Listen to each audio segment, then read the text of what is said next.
Hello friends, मैं विपिन गंगवार आप सब लोगों का बहुत ज्यादा तहे दिल से वेलकम करता हूं स्टडी विद चंद्रा प्लेटफॉर्म पर। जी हाँ, study with Chandra YouTube platform Bareilly पर मैं आप सब लोगों का स्वागत करता हूं और मैं आज आपके साथ बहुत स्पेशल टॉपिक डिस्कस करने जा रहा हूं। और यूपी पैट या फिर एसएससी या रेलवे या फिर एनडीएस सीडीएस और या फिर कोई भी आप कोई भी नेक्स्ट एग्जाम देना चाहते हैं उसके पॉइंट ऑफ व्यू से बहुत इंपॉर्टेंट चीज मैं डिस्कस करने वाला हूं। तो आइए बिल्कुल बेसिक से हम लोग डिस्कस करते हैं, बेसिक से सारी चीजें पढ़ेंगे।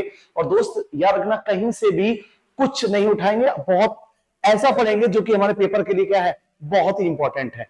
ओके, क्लियर है? चलिए, तो मैं आपसे बात कर रहा हूं जियोग्राफी की। जी हाँ, जियोग्राफी। दोस्त अगर हम जियोग्राफी की बात करें तो याद रखिएगा, जियोग्राफी को हम हिंदी में बोलते हैं भूगोल। क्या बोलते हैं? भूगोल। तो दोस्त याद रखिएगा, यहां पे अगर मैं जियो की बात करूं तो जियो का मतलब होता है अर्थ। क्या है? अर्थ।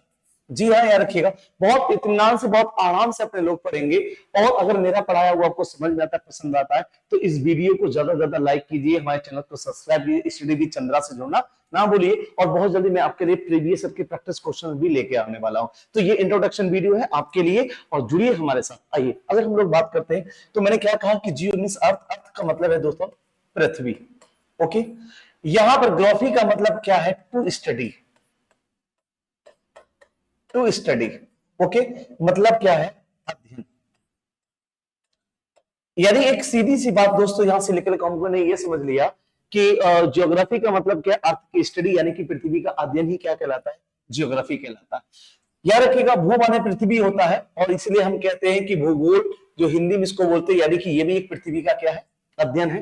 लेकिन दोस्तों यहां से एक क्वेश्चन पूछा जाता है कि who is the person the giving geography word. जी हाँ, किस व्यक्ति ने भूगोल शब्द दिया और किस वक्त ने जियोग्राफी शब्द दिया? तो दोनों में जरा देखिएगा। सबसे पहले चीज अगर हम बात करते हैं इस वाले की बात, तो दोस्तों याद रखिएगा, यहां से जो जियोग्राफी शब्द जो दिया गया है, ये दिया गया है, क्या रखिएगा, एरेटोस्थनीज के द्वारा। जी हां, एरेटोस्थनीज किसके द्वारा दिया गया है? एरेटोस्थनीज के द्वारा दिया गया है। जी, कहीं कहीं में लिखा मिलता है एरेटो स्थनिज। जी हाँ, तो एरेटोस्थनीज ने ये शब्द दिया जिसका नाम क्या है? जियोग्राफी। और इस शब्द को इन्होंने अपनी एक बुक में दिया था। इनकी एक बुक बड़ी फेमस है जिसका नाम है दोस्तों जियोग्राफिका। जियोग्राफिका। जी हाँ, याद रखिएगा, इस जियोग्राफिका में इन्होंने क्या किया कि सिस्टमेटिकल भूगोल को समझा, यानी सिस्टमेटिकल ज्योग्राफी को एक्सप्लेन किया। सो दैट्स व्हाई इनको हम सिस्टमेटिकल ज्योग्राफी का पिता भी कहते हैं, जो अभी मैं आपको समझाने वाला हूं। ओके, आई होप इतनी चीज आपको क्लियर हो गई होगी। देखिए अब दोस्तों, अब अगर लूसेंट पढ़ेंगे तो एक बंदा के नाम और मिलता है कि भाई हिकेटियस कौन है, या एनसीईआरटी पढ़ोगे तो वहां भी हिकेटियस का नाम आएगा, एरेटोस्थनीज का भी नाम आपको मिलेगा। तो चलिए इनकी भी बात हम लोग कर लेते हैं। अगर इनकी बात मैं करता हूं तो दोस्तों याद रखना का जो हिंदी का जो भूगोल शब्द है, कहते हैं पहली बार भूगोल शब्द किसी ने जो समझाया, वो समझाया हिकेटियस ने। ये याद रखिएगा, किसने समझाया है? हिकेटियस। ओके, यानी कहीं कहीं इनको हिकेटस भी बोलते हैं, है किटस या हिकेटियस। तो हेक्टिटस या हिकेटियस, तो याद रखेगा ये यूनानी व्यक्ति थे। तो अगर आपसे कोई आ जाए वर्तमान में पूछता है कि द फादर ऑफ जियोग्राफी कौन है, तो आप क्या लगाइएगा? आप लगाइएगा आंसर एरेटोस्थनीज। ठीक है, अगर एरेटोस्थनीज ना हो तो आप प्रेफरेंस किसको देंगे? याद रखिएगा, किसको देंगे? आप हिकेटियस को देंगे। एक्चुअली हम इन दोनों में संबंध क्या है, किसको हम रियल फादर माने? तो आइए चलिए इस पे भी थोड़ी सी चर्चा पर चर्चा अपने लोग कर लेते हैं। और मैं आपसे कह रहा हूं कि अगर ये वीडियो आपको नॉलेजेबल लग रहा है, आप इससे मुझसे कुछ सीख रहे हैं, मैं ऐसे ही कॉन्सेप्ट लेकर हर एक टॉपिक, छोटे छोटे टॉपिक लेकर आपके साथ जुड़ूंगा और सारी ज्योग्राफी की हम लोग क्या करेंगे? सर्जरी करेंगे। ज्योग्राफी के बाद इकोनॉमी, इकोनॉमी के बाद हिस्ट्री, पॉलिटिक्स, सारा जीएस हम लोग क्या करेंगे? ऐसे ही देखेंगे। और ये अगर वीडियो आपको हेल्पफुल लग रहा है तो ज्यादा से ज्यादा इसको लाइक कीजिए, सब्सक्राइब कीजिए। और दोस्तों मेरे channel study with Chandra platform Bareilly को सब्सक्राइब करना ना भूलें। चलिए बात करते हैं हम दूसरी बात में। क्या अगर दोस्तों इसके बारे में बात करता हूं तो सबसे पहली चीज यहां से याद रखिएगा। देखिए हुआ क्या है कि ये मैंने अभी जो विद्वान बताए, ये यूनानी विद्वान थे। ये कौन विद्वान है? ये यूनानी विद्वान है। और यूनानी विद्वानों ने क्या किया? जो भूगोल है ना दोस्त, इस भूगोल का अध्ययन किया। तो इस जो भूगोल का अध्ययन किया है ये बेसिकली इन्होंने दो प्रकार से किया, ठीक है। दो प्रकार क्या है, एक है दोस्तों क्रमबद्ध भूगोल, क्रमबद्ध, ये याद रखिएगा, क्रमबद्ध भूगोल यानी जिसको हम बोलते हैं सिस्टमैटिक भूगोल, ठीक है, ये याद रखिएगा। अब अगर हम लोग बात करें, दूसरा है प्रादेशिक भूगोल, प्रादेशिक भूगोल जिसको हम रीजनल ज्योग्राफी बोलते हैं। तो दोस्तों याद रखिएगा क्या है, एक है क्रमबद्ध यानी सिस्टमैटिक, क्या है, सिस्टमैटिक, ठीक है। अब और एक क्या है, रीजनल, जी हां। तो ये याद रखिएगा, यहां से इन दोनों ने अर्थ में क्या किया, बस दोस्त यहां से याद रखना है, जो सिस्टमैटिक है, जो क्या है, सिस्टमैटिक भूगोल है, इसी के फादर हैं कौन, एरेटोस्थेनेस। कौन है, एरेटोस्थेनेस, जी हां, याद रखिएगा कौन है, एरेटोस्थेनेस है। और जो प्रादेशिक भूगोल के पिता हैं वो कौन है, तो याद रखिएगा दोस्त, क्या कौन है, वो है हिकेटियस, हिकेटियस। अब आपकी चीज समझ में आ गई। अब क्वेश्चन ये आया कि क्रमबद्ध भूगोल क्या है और क्या प्रादेशिक भूगोल क्या है। तो याद रखना दोस्त, एक भूगोल में क्या करते हैं कि किसी भी एक भौगोलिक क्रिया के आधार पर समस्त भूगोल को एक्सप्लेन करना, ठीक है, क्लियर है। और एक के माध्यम में क्या है कि किसी भी भौगोलिक क्रियाओं का अलग अलग अध्ययन करना, ठीक। तो याद रखिएगा, एक सिस्टमैटिक कहलाएगा, एक प्रादेशिक कहलाएगा। बस आपको अपने पेपर पॉइंट ऑफ व्यू से ये याद रखना कि कौन सा फादर किसके लिए। अगर कभी भी आ जाए कि प्रादेशिक भूगोल यानी रीजनल ज्योग्राफी के फादर कौन है, तो आप दोस्त आंसर क्या लगाइए, जो लगाइए वो लगाइए हिकेटियस के लिए, ठीक है। आप मेरे साथ मेरी ऑफलाइन क्लासेस में भी जुड़ सकते हैं, चंद्रा बरेली के नाम से। चंद्रा बरेली में आप हमारी सारी ऑफलाइन क्लासेस चल रही है। आगामी जो सीजीएल एसएससी की जो वैकेंसी आई है, 20,000 वैकेंसी है, बहुत बेटर अपॉर्चुनिटी आप सब लोगों के लिए, उसमें आप मेरे साथ ऑफलाइन क्लासेस में जी जुड़ सकते हैं, ठीक है। जहां जो आपको 3 ब्रांचें हमारी मिलेंगी बरेली में, पहली एक तरंगर ब्रांच में मिलेगी, दूसरा सिविल लाइंस, और तीसरी ब्रांच हमारी जो है वो बदायूं रोड पर है, ठीक है। तो ये 3 ब्रांचों आप मेरे साथ ऑफलाइन भी जुड़ सकते हैं, जो मेरे साथ एक बहुत बेस्ट टीम है जो आपके लिए इंग्लिश, मैथ, याद रखिएगा रीजनिंग और जीएस में ही करा रहा हूं। तो हम लोग बढ़ते हैं अपने नए कॉन्सेप्ट की तरफ। तो मैंने ये आपको एक छोटी सी इंट्रोडक्शन दिया कि भूगोल क्या है, ठीक है ना। आइए दोस्त बात करते हैं। देखिए, अगर हम नेक्स्ट की अगर हम लोग बात करते हैं, तो पहली चीज यहां से अगर हम लोग बात करते हैं, तो सबसे पहले चीज याद रखिएगा, हम लोग कहते हैं ना कि भाई भूगोल के अंतर्गत हम लोग को पृथ्वी का अध्ययन करना है। किसका अध्ययन करना है, पृथ्वी का अध्ययन करना है। तो पहले तो हम ये जाने कि पृथ्वी की उत्पत्ति हुई कैसे, पृथ्वी बनी कैसे, ठीक है। पृथ्वी की आंतरिक संरचना क्या है, बाहर क्या है, ये सारी चीजें हम लोग डिस्कस करने वाले छोटे छोटे पॉइंट के रूप में, जो कि पेपर के पॉइंट ऑफ व्यू से आपके लिए बहुत ज्यादा इंपॉर्टेंट है, ओके। तो हम लोग सभी जानते हैं कि ब्रह्मांड की उत्पत्ति के लिए एक सिद्धांत आता है, बिग बैंग थ्योरी, महाविस्फोटक सिद्धांत। और कहते हैं कि जो ब्रह्मांड का जो जन्म हुआ है, कि आज भी ब्रह्मांड के रहस्य को सुलझाया नहीं जा सका, आज भी कई सारे ऐसे रहस्य हैं जिसके पर्दा नहीं उठा है। तो ये कई सारी चीजें एज्यूमिंग है, जो हमको डेटा मिल चुका है, जो हम वर्षों से पढ़ते आ रहे हैं, उसी के आधार पर मैं बता रहा हूं कि ब्रह्मांड की उत्पत्ति का जो सर्वमात्र सिद्धांत है दोस्तों, वो क्या है, महाविस्फोटक का सिद्धांत, जिसको हम बोलते हैं बिग बैंग थ्योरी। कहते हैं कि सूर्य में एक विस्फोट हुआ, कई सारे टुकड़े बिखर गए, और लोग हम यहां से बात करते हैं कि जैसे कि सूर्य से पृथ्वी अलग हुई, ये एक धधकता गोला थी, ठीक है, गोला थी, गोले होने के बाद सालों सैकड़ों साल लगे इसको ठंडा होने में। और ये कैसे ठंडा हुए, पहले कौन सा क्रीपर, कब आए देखने वाले कीड़े, कब एम्फिबियंस बने, कब जलीय पौधे बने, ये सारी ज्योग्राफिकल साइकिल है, ठीक है ना। तो मैं किसी दिन आपको ये ऑफलाइन क्लासेस में डिस्कस करूंगा, या इसका मैं एक स्पेशल सेशन ले लूंगा आपके लिए, जिसमें मैं आपको पूरी ज्योग्राफिकल साइकिल बताऊंगा कि कैसे मानव की उत्पत्ति हुई, कैसे बंदर भाई, कैसे जलीय जीव बने, कैसे स्थलीय जीव बने। ये सारी चीज साइकिल है, जिसमें आप एरा पढ़ेंगे, युग पढ़ेंगे, Jurassic era, Cenozoic era, Paleozoic era, Mesozoic era, ये सारे एरा हैं, ठीक है भाई, कार्बोनिफेरस एरा, ये तो सारे एरा की बात है। ये एक अलग टॉपिक है, ज्योग्राफिकल साइकिल है, यूपीएससी में बहुत ज्यादा क्वेश्चन पूछा जाता है इससे। लेकिन यहां पर मैं केवल एक बेसिक की बात आपसे कर रहा हूं कि जब पृथ्वी को कई साल लग गए ठंडा होने में, तो दोस्तों हमने देखा विद्वानों ने कि पृथ्वी पर, कि देखिए इसके 2 भाग थे, बहुत अच्छे थे। हर बार यहां से पेपर में क्वेश्चन पूछा जाता है दोस्तों, जो मैं आपको बताने वाला हूं, ठीक है। तो दोस्तों याद रखिएगा, इसमें 2 भाग थे। एक जो भाग था वो था, याद रखिएगा, यहां से जिसको हम बोलेंगे क्या, हाइड्रोस्फीयर यानी कि जलमंडल, जल मंडल यानी कि क्या, हाइड्रोस्फीयर। ओके, दूसरा जो दोस्त था इसको हम बोलते हैं लिथोस्फीयर, लिथोस्फीयर यानी कि स्थल मंडल, स्थल मंडल। ओके, अब देखिए यहां से अगर हम बात करें तो दोस्तों याद रखना, इस जलमंडल को जो नाम से जाना गया वो जाना गया पैंथलासा के नाम से। किसके नाम से? पैंथलासा के नाम से। और जो स्थल मंडल था इसको नाम दिया गया पैंजिया। क्या नाम दिया गया? पैंजिया। ठीक है दोस्तों, तो ये बेसिक चीज है, बहुत अच्छे से याद रखिएगा। ये आगे चलकर हुआ क्या कि कई साल बाद, कई साल लग गए, कई युग लग गए इसमें, और इस पैंजिया के दो भाग हो जाएंगे। कितने भाग होंगे? 2 भाग। अब इस पैंजिया के 2 भाग हो गए, और यहीं से प्रीवियस में क्वेश्चन पूछा गया था कि पैंजिया के जो 2 भाग हैं उनका नाम क्या है। तो याद रखिएगा, या ये पूछा जाता अंगारा लैंड और गोंडवाना लैंड किसके भाग है। तो याद रखिएगा, इसी पैंजिया के 2 भाग बने दोस्त। एक जो बना वो बना, याद रखिएगा, अंगारा लैंड,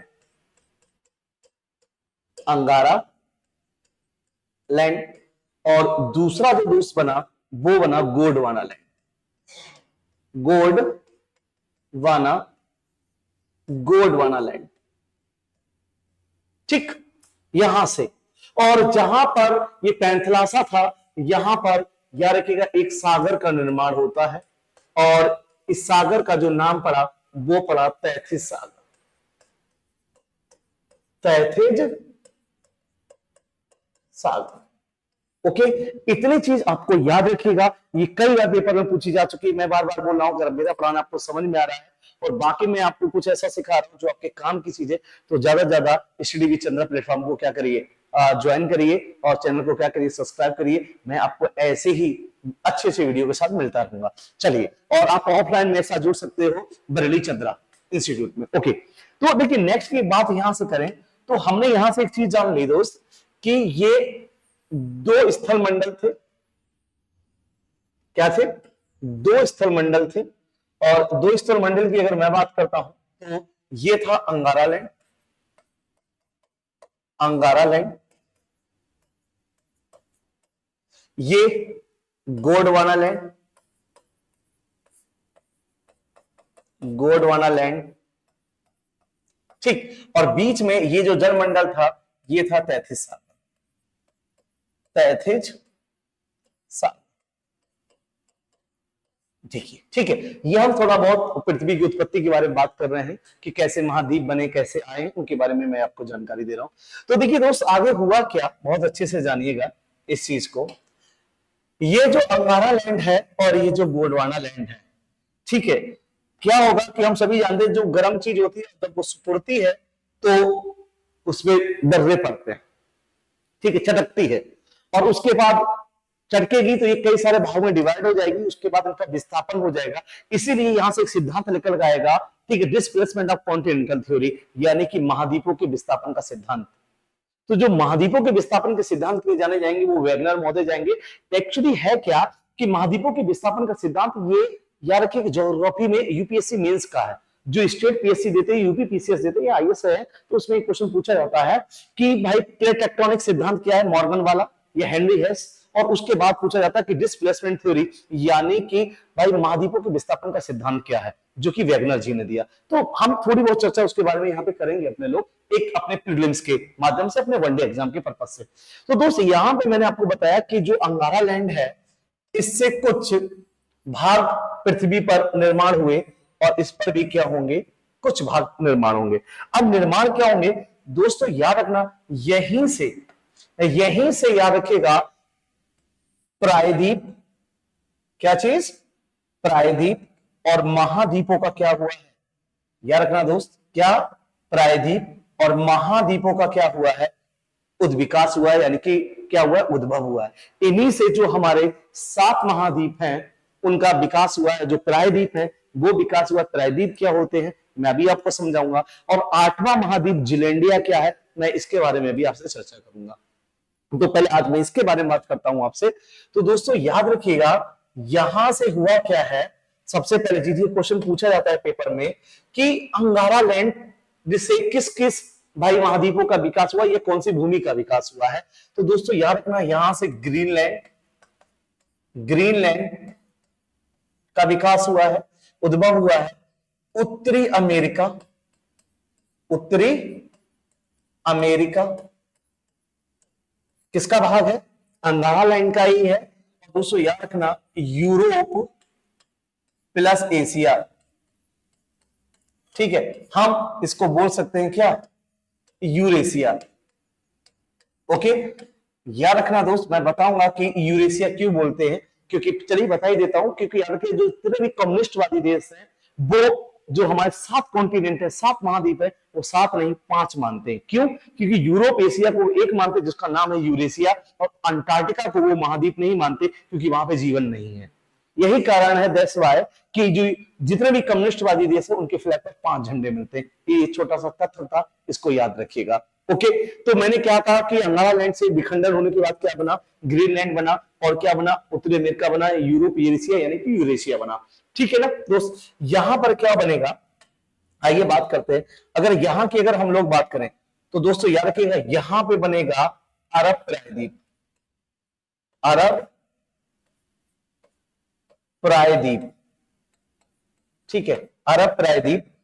ओके, कलर दूसरा ले लेता हूं, थोड़ा सा दिखेगा नहीं है, अरब प्रायद्वीप। और ये बना है भारतीय प्रायद्वीप, भारतीय प्रायद्वीप, प्रायद्वीप, ये बना है भारतीय प्रायद्वीप, और ये क्या है, अरब प्रायद्वीप। ओके, अगर मैं बात करता हूं आपसे इसके बीच में, ये बनेगा अफ्रीका, इसी से बना है। याद रखना, दक्षिणी अमेरिका गोंडवाना लैंड से ही बना है। ऑस्ट्रेलिया, क्या चीज, ऑस्ट्रेलिया किसका भाग है, गोंडवाना का ही है। और अंटार्कटिका। तो दोस्तों आप ये देख सकते हैं कि यहां पर जो हमारे 7 महाद्वीप हैं, कितने महाद्वीप है, 7 महाद्वीप है, यानी कि याद रखिएगा दोस्त, जो हमारे महाद्वीप हैं वो कितने हैं, 7 महाद्वीप हैं। तो इन 7 महाद्वीपों में कभी कभी पेपर में क्रम लगाने को पूछा है कि सबसे बड़ा कौन सा है, सबसे छोटा कौन सा है। तो याद रखिएगा, कोई भी दिक्कत नहीं है, इसको आराम से याद कर सकते हो कि सबसे बड़ा जो कौन सा है वो याद रखिएगा एशिया है।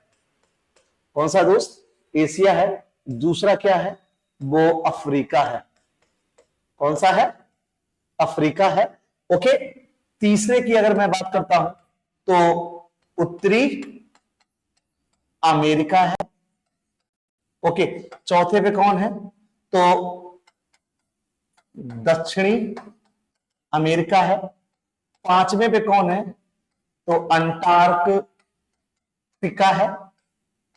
6ठे पे कौन है, तो दोस्त याद रखिएगा यूरोप है। कौन सा है, यूरोप। और 7वें पे कौन है, तो याद रखना दोस्त, 7वें पे क्या है, वो ऑस्ट्रेलिया है। तो ये क्रम याद रखिएगा, ये पेपर में पूछा जाता है कि महाद्वीपों के सबसे बड़ा महाद्वीप कौन सा है, तो एशिया महाद्वीप है। और इसीलिए याद रखना, यहां से एक क्वेश्चन जो बनते हैं मैं वो भी समझा रहा हूं। वैसे हम आने वाले अपने क्लासेस में महाद्वीपों की विस्तृत चर्चा करेंगे, वहां पे भी जानेंगे। पूछा जाता है कि भाई मानव की उत्पत्ति का महाद्वीप कौन सा है, तो दोस्त याद रखिए वो अफ्रीका महाद्वीप है। पर सर्व मानव की उत्पत्ति का कौन सा है, तो वो याद रखना वो एशिया महाद्वीप है।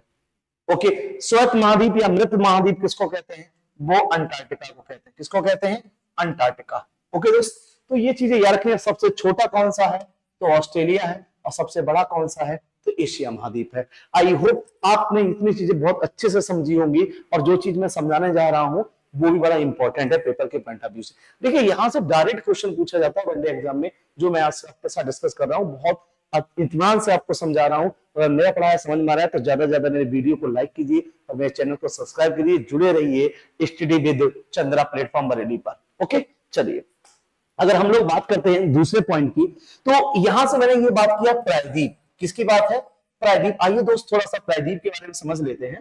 तो प्रायद्वीप क्या होता है, पहली चीज जरा समझिए, प्रायद्वीप क्या होते हैं। तो ये चीज याद रखिए, इंग्लिश में इसको पेनिनसुला बोलते हैं हम लोग। तो प्रायद्वीप क्या है, कहते हैं जिसका तीन भाग किससे लगा हो, पानी से लगा हो, पानी से लगा हो, और एक भाग किससे लगा हो दोस्त, याद रखिएगा, एक भाग जो लगा हो वो स्थल से लगा हो, तो वो क्या है, वो प्रायद्वीप है। जैसे कि आपने देखा होगा भारतीय प्रायद्वीप, जी हाँ, जो हमारा दक्षिणी भारत है, जो हमारा दक्षिणी इंडिया है, हम इसको प्रायद्वीपीय भारत बोलते हैं। क्या बोलते हैं, प्रायद्वीपीय भारत बोलते हैं। ओके, अब प्रायद्वीपीय भारत बोलते हैं, वो क्यों बोलते हैं वो भी अभी मैं आपको बताता हूं, तो जरा समझिए, ठीक है। क्यों, क्योंकि हम जानते हैं ये सारा का सारा क्या है, ये अरब सागर, अरब सागर है, ये वाला सब क्या है, हिंद महासागर है। ओके, और याद रखिएगा ये क्या है, बंगाल की खाड़ी है, बंगाल की खाड़ी, यानी कि बे ऑफ बंगाल है, ठीक है, नीचे इंडियन ओशियन है, ये अरेबियन सी है। तो Indian Ocean, Arabian Sea and Bay of Bengal यानी बंगाल की खाड़ी, यानी तीन तरफ से भारत का जो दक्षिणी भाग है, दक्षिणी भारत है, वो किससे लगा हुआ है, वो पानी से लगा हुआ है, इसीलिए हम इसको क्या बोलते हैं, प्रायद्वीपीय भारत। आई होप बहुत अच्छे से समझ में आया होगा कि प्रायद्वीप क्या है। तो यार कि जो सबसे बड़ा प्रायद्वीप है उसको बोलते हैं अरब प्रायद्वीप। सबसे बड़ा कौन सा है, अरब प्रायद्वीप। ठीक, ऐसे ही